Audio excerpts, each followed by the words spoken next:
My name is Jefferson Thomas, and I'm one of the 9 from Little Rock.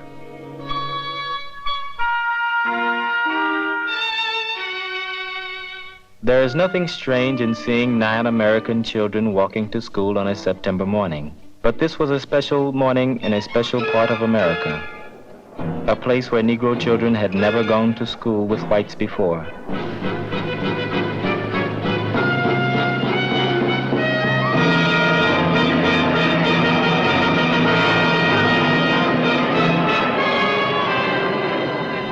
Hatred is easier to organize than understanding. And there was a minority in our state who found it to their advantage to bring hate to Little Rock in 1957.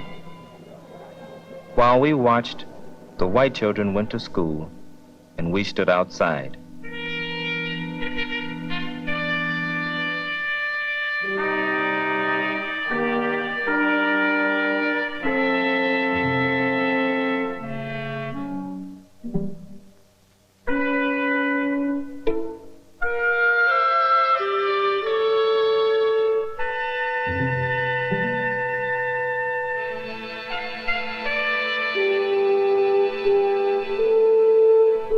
We had been taught in school that we were a nation under law, and the law said segregation was wrong.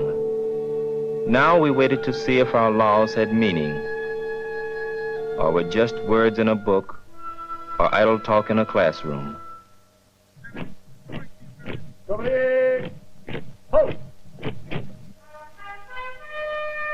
On September 27, 1957, President Eisenhower sent 1,000 men of the United States Army to carry out the law.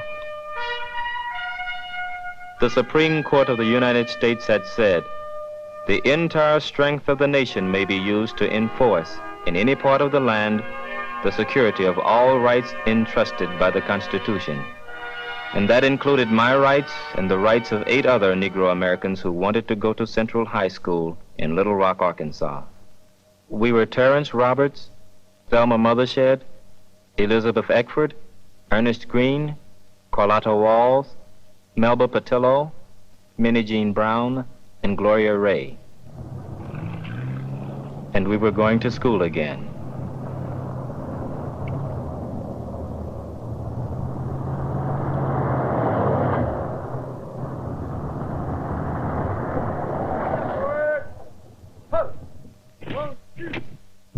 Obviously, in this town of 100,000, there were many who didn't like what was happening. But as we looked at the soldiers, we knew there must be millions of others who thought we represented something important.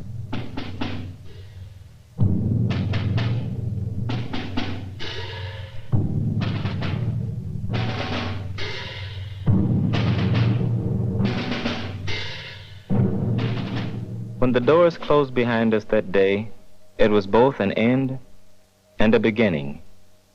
From that moment on, we would be watched, not only by those who looked at us as strangers, but by those who wondered if we would live up to our new opportunity.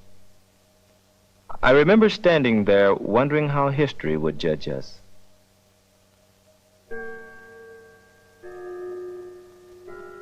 It's been 7 years since that first day.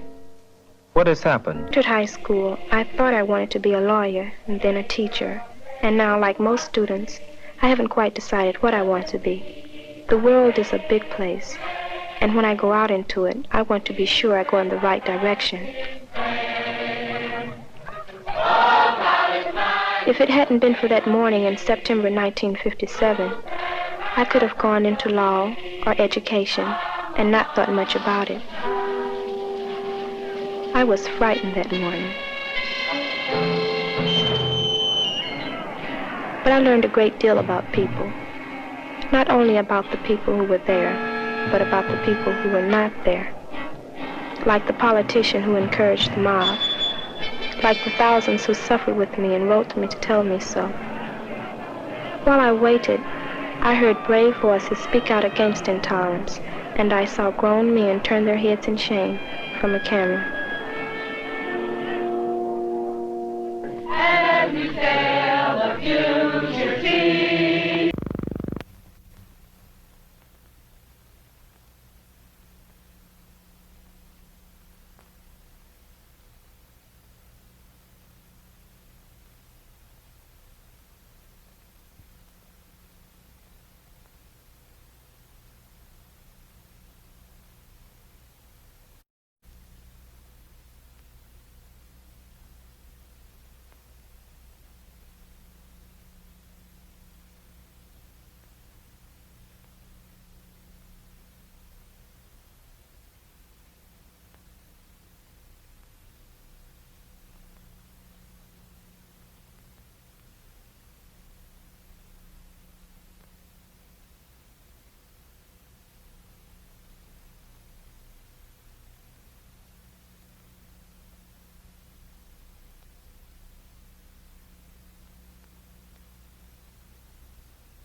equality before the law. On September 5th, 1957, a United States court order to desegregate Little Rock Central High School was openly defied by Arkansas Governor Orville Forbes. He ordered the National Guard to stop the 9 black children ordered to the school.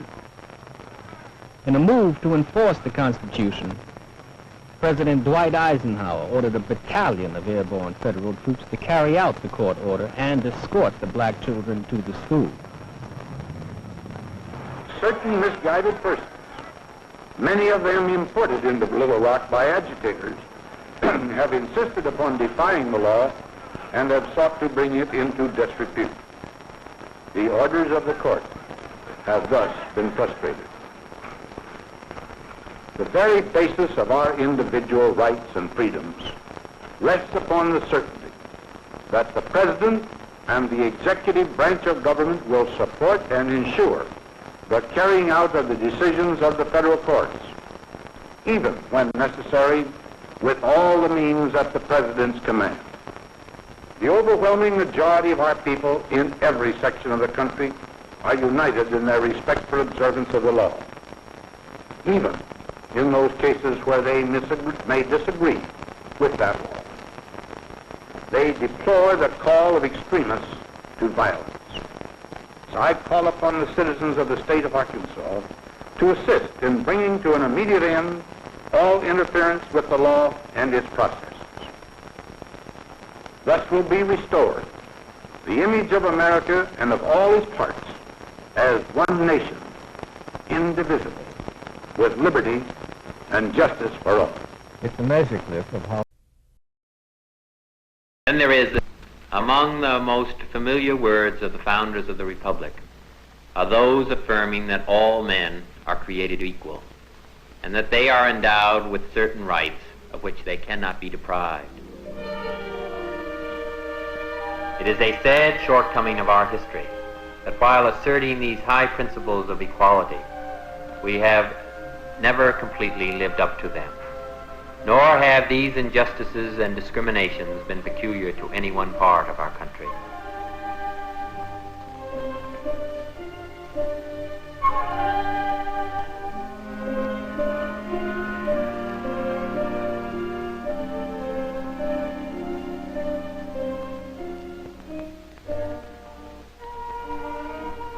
Order prohibiting discrimination in housing built with federal support. To most Negroes, the most important progress has been in the field of education. This is Little Rock, Arkansas, 1957, when Negro students encountered violence in their attempt to register at a previously all-white school. Traditionally in the South, schools had been segregated. So it is not surprising that there was opposition when the Supreme Court ordered schools to integrate. But violence could not be tolerated. President Eisenhower ordered in federal troops to support the rights of the Negro students. To the eyes of the world, the fact of violence tended to obscure the true meaning of Little Rock. Its importance was that it demonstrated to those who opposed integration that they would ultimately have to give way. Negroes' rights would be upheld by the federal government. Eventually, these students were admitted, educated, and graduated. Today in Little Rock, this school is peacefully integrated. Year by year, integration of schools has proceeded, but there have been some holdouts. One of these was the University of Mississippi. In 1962, the Little Rock story was repeated there, when President Kennedy sent in federal troops to ensure James Meredith's right to enroll and to pursue his studies. In many areas of our country, schools have never been segregated. For example, I went to integrated schools all my life. This is one of the high schools in the part of the country where I spent my youth, Indiana. Here, the students come to school at 7 in the morning. Already, the basketball team is practicing.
In the light of recent events, we feel that the people of Little Rock should have the right in the December 6th election to select a completely new board.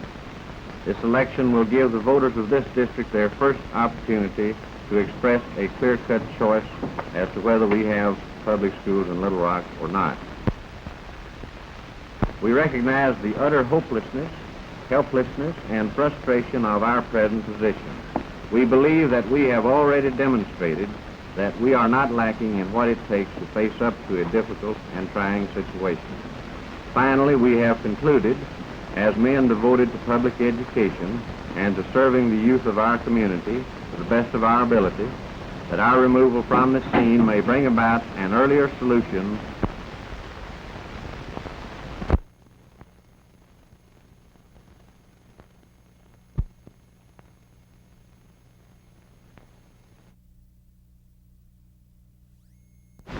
I fear you might as well fold up.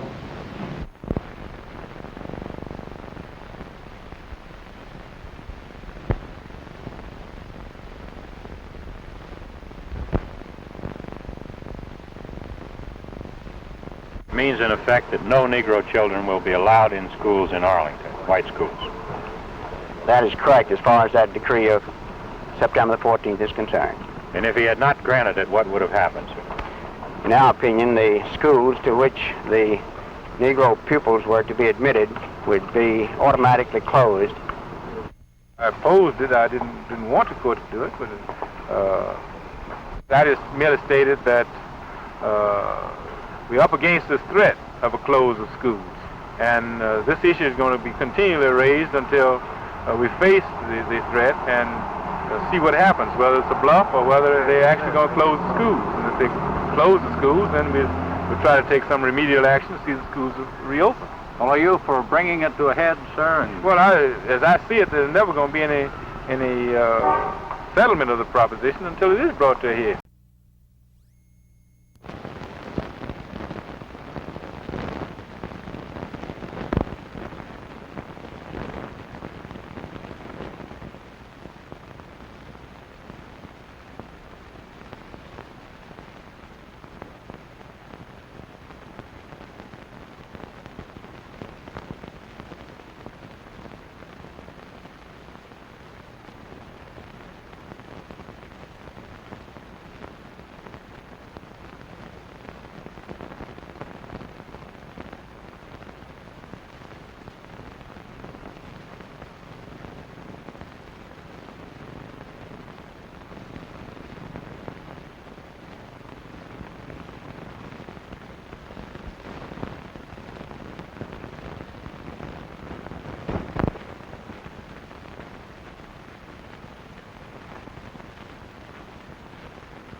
The Little Rock School Board originally went into district court asking for a 2.5-year delay. The reasons for their request for this delay were to try to have conditions more favorable to an educational climate in which children of both races could be educated. Under the present condition in Little Rock, we feel it's impossible to educate adequately the children of either race. We look at this request as a tactical delay, not an abandonment of the Little Rock plan of integration. There is no attempt to circumvent the original Supreme Court decision. The Little Rock School Board has been in good faith from beginning to end on the question of school desegregation. We feel that there's a head-on clash between state and federal authority, and that we're left in the middle, and as our lawyer expressed it, between the upper and the nether millstone.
Clinton High School is in its third year of racial integration now. Has there been a complete student adjustment to this integrated situation? The answer to that question would have to be no. We're gradually overcoming tensions. We're an integrated school by law. Time only will tell how the community accepts the situation.